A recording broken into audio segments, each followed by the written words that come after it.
masaklap sa isang sitwasyon ng mag-asawa. Kahit na mabait ang mister, masipag, kung makati naman ang misis, iiwan at iiwan ka. Lalong na kapag nakatikim na sa iba at kapag naghihiwalay, mga anak ang higit na naaapektuhan. Hindi lang puso, kundi ang mundo ng mga anak. At kung sino pa ang nakagawa ng mali, siya pa ang may ganang magalit, pa-victim, at matapang na akala mo siya ang niloloko. Gaya nitong sinapit ng isang mister na halos wala nang mailuha sa sobrang sakit ng kanyang nararamdaman sa misis niyang nakiapid sa ibang lalaki, nalantaran niyang nahuli sa akto, nakunan pa ng video kasama ang kabit sa loob ng bahay. Ang kapal ang mukha mo! Mismo kapatid ko! Hindi ka talaga makatakas sa akin na nagtatrabaho ko ng maayos. Pasumino lang po ako.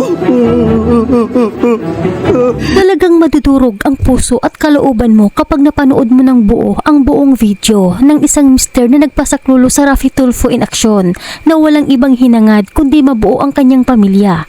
Kahit paulit-ulit na siyang niloloko ng kanyang misis na matigas pa sa bato ang puso kahit pakiusap Na lang yung lalaki nag-post ng na nagkasama sila.